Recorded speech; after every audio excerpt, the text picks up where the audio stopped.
सुबह का वक्त था। सूरज धीरे धीरे खेतों के पीछे से निकल रहा था। हवा में मिट्टी की खुशबू थी और नीम के पेड़ के पत्तों पर ओस की बूंदें चमक रही थीं।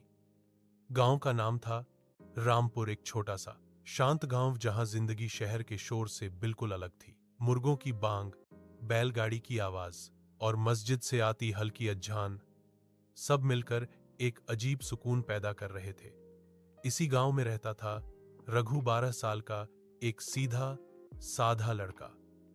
उसके कपड़े पुराने थे, चप्पल थोड़ी सी टूटी हुई, लेकिन आंखों में सपने बिल्कुल नए और चमकते हुए थे। राघु अपनी मां सावित्री और दादा हरिराम के साथ एक मिट्टी के घर में रहता था। उसके पिता का देहांत कई साल पहले हो चुका था, इसीलिए घर की जिम्मेदारी मां और दादा पर थी।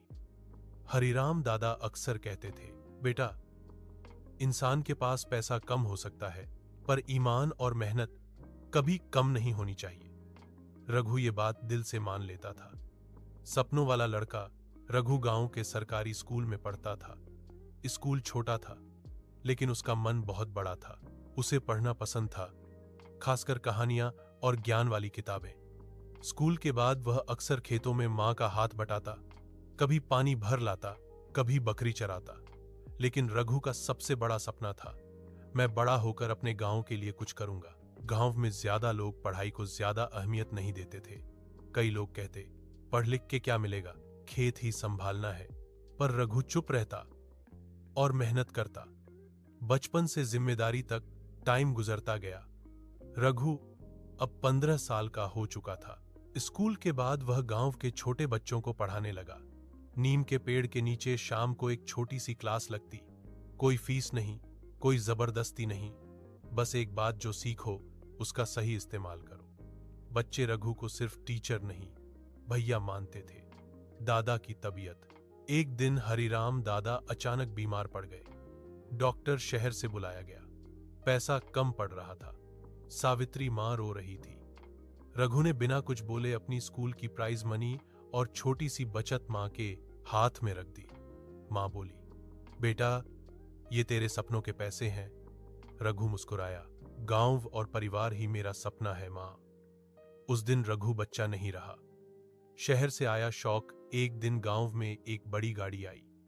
शहर से आए थे विक्रम सिंह, एक अमीर व्यवसायी। उन्होंने गांव के पास की जमीन खरीदने का प्लान बनाया था। गांव के लोग जमा हुए। विक्रम ने कहा, मैं यहां फैक्ट्री लगाना चाहता हूं।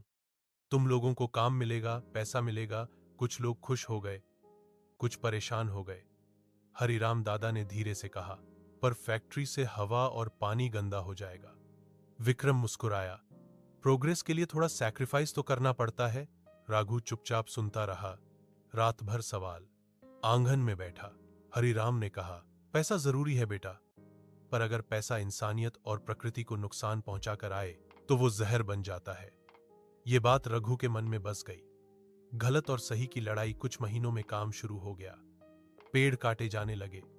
नदी का पानी धीरे धीरे गंदा होने लगा। गांव के कुछ लोगों को पैसा मिल रहा था, पर बीमारी भी बढ़ रही थी। रघु के स्कूल के मास्टर जी ने एक दिन कहा, जो सवाल पूछता है वही बदलाव लाता है। यह सुनकर रघु ने फैसला कर लिया। छोटा दिमाग, बड़ी सोच। रघु ने स्कूल के बच्चों को इकट्ठा किया। सबने मिलकर सफाई अभियान शुरू किया। पेड़ लगाए, गांव के बुजुर्गों से बात की। उसने विक्रम सिंह को एक लेटर लिखा, साधारण शब्दों में पर सच के साथ। आपका पैसा हमारी जिंदगी से बड़ा नहीं हो सकता। अगर प्रगति चाहिए तो प्रकृति के साथ। लेटर वायरल हो गया। मीडिया आई, सवाल उठे। बदलाव की शुरुआत। प्रेशर के बाद विक्रम सिंह ने फैक्ट्री का प्लान बदल दिया। प्रदूषण नियंत्रण लगाया, पेड़ लगाने का वादा किया।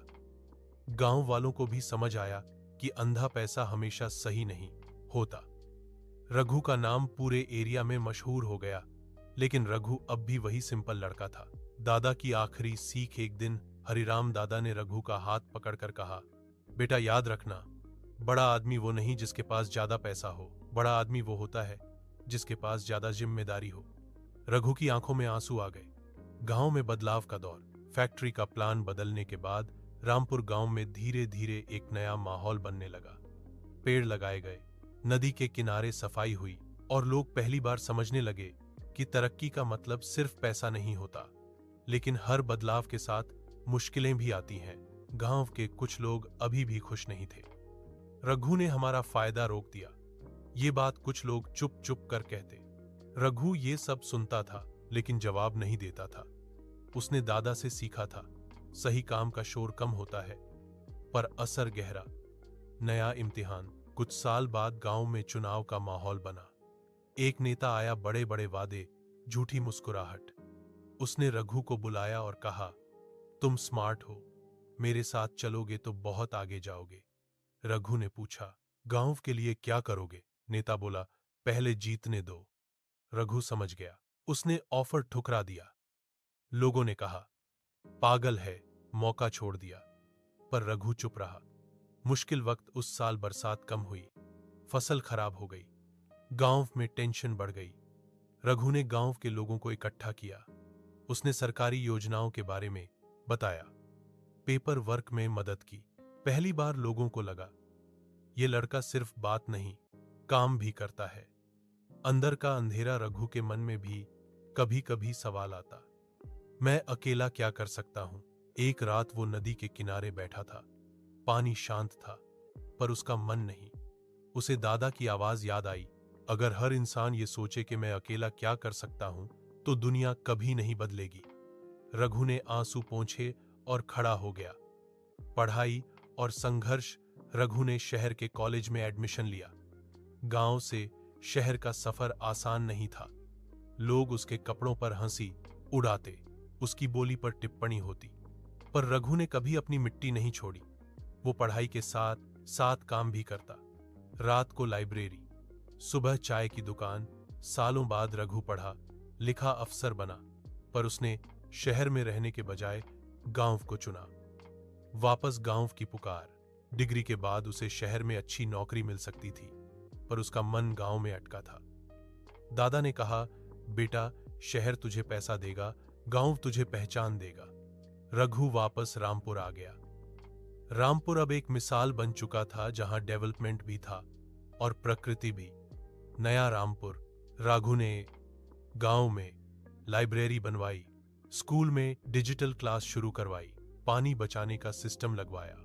धीरे धीरे रामपुर आस पास के गांवों के लिए उदाहरण बन गया। वही लोग जो पहले उसके खिलाफ थे अब कहते, इस लड़के ने गांव का नसीब बदल दिया। रघु कभी अमीर नहीं बना पर कभी अकेला भी नहीं रहा। उसके पास लोगों का भरोसा था और मिट्टी की खुशबू थी। इस कहानी से हमें यह सीख मिलती है, जो इंसान सिर्फ अपना फायदा देखता है वो आगे बढ़ सकता है, पर जो सबका सोचता है वही याद रखा जाता है। गांव हो या शहर, बच्चा हो या बड़ा, इंसानियत, ईमानदारी और मेहनत कभी छोटी नहीं होती। वीडियो पसंद आए हो तो चैनल को लाइक सब्सक्राइब जरूर करें। साथ ही बेल आइकन भी दबाएं ताकि कि मेरे वीडियो नोटिफिकेशन आप तक सबसे पहले पहुंचे। शुक्रिया। आप सबका। अल्लाह हाफिज।